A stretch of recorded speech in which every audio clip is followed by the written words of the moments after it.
Random Thoughts. In this video, we are going to read part of Richard Burton's book, First Steps in East Africa, Exploration of Harar. And in this part, he described the actual attack that happened on his team near Berbera. That was on the 19th April 1855.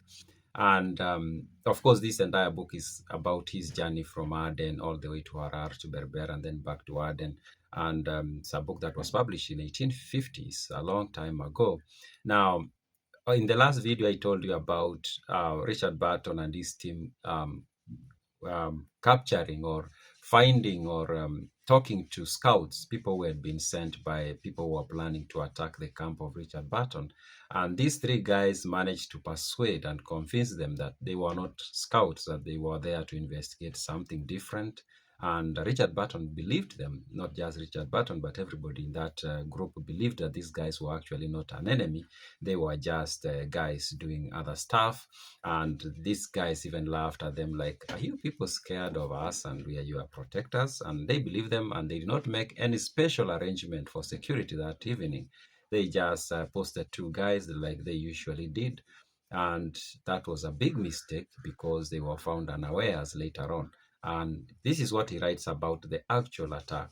He says, between 2 and 3 a.m. of the 19th April 1855, I was suddenly aroused by the Balyus, who cried aloud that the enemy was upon us. Now, Balyus is this guy who was like in charge of the entire staff, of course, excluding the British officers. And he seemed to have been a very reliable guy. And we can see, he even says in the part I read in the other video that this guy was very efficient and it was very difficult to deceive him. But in this case, he was actually deceived. But as we read more, we realize that this Balyus guy was very reliable even in fighting. And he says, so at night around 2 or 3, Balyus is making a shout that the enemy is upon them on the camp and there are people who've come to attack the camp. And he continued to say, hearing a rush of men like stormy wind, I sprang up, called for my sabre, and sent Lieutenant Henry to ascertain the force of the foray. So he hears the noise, he calls, he wants his sword. Sabre is a form of sword. And he sent Lieutenant Herne, who was one of the three officers who accompanied Richard Burton in this expedition. He tells him, can you go check what is going on, what's happening? Armed with a Colt, he went to the rear and left of the camp, the direction of danger, collected some of the guards, others having already disappeared, and fired 2 shots into the assailants. So Herne leaves with a, you can call a revolver, a small gun, could be a big gun, but it's a revolver. And he goes and he finds that some of the guards had actually escaped, ran away. And he fires into the people who are attacking the camp. He continued to say, then finding himself alone, he turned hastily towards the tent. In so doing, he was tripped up by the ropes, and as he arose, a Somali appeared in act of striking at him with a club. So Herne goes back there. Herne goes to the back, checks, and he finds that most of the guards ran away, but he sees these people, of course, marching into the camp. He fires at them. He runs back, and somehow he's tripped by a rope. I don't know whether the rope was put there as a trap by the people attacking the camp, or even some of the people who they were with in the camp, or it was just a rope that used to be there and he didn't notice it. You never know for sure. But he falls down and somebody is rushing to hit him with a club. He continues to say, Lieutenant Herne fired, floored the man, and rejoining me, declared that the enemy was in a great force and the guard nowhere. So he manages to shoot this guy who was about to hit him with a club.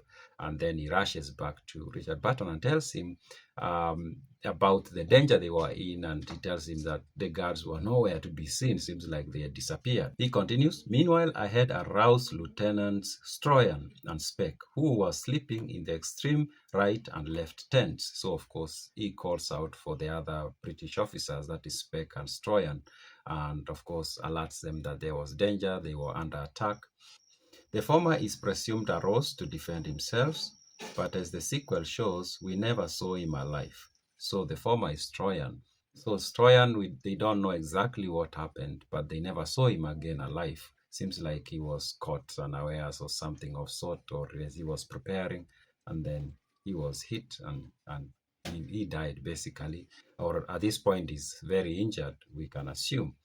Lieutenant Speck, awakened by the reports of firearms, but supposing it the normal false alarm, a warning to plunderers, he remained where he was, presently hearing clubs rattling upon his tent and feet shuffling around. He ran to my roti, which we prepared to defend as long as possible. So initially, Speck thinks like maybe the firing he's hearing is just maybe the guards used to fire at people who will come at night, maybe wanting to steal some stuff from the camp.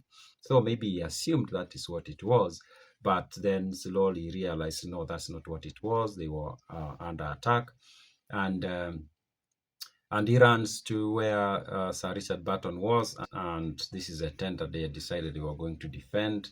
So all of the three of them, of course, Stroyan, they don't know where he is, but the three of them, Speck, Herne, and Richard Burton, are now in the tent that was occupied by Richard Burton initially, and they are going to fight in that tent. Now, I'll stop there for this video, and then in the next video, we'll see how that fight went on, or the attack on Richard Burton and his party. Those are my random thoughts.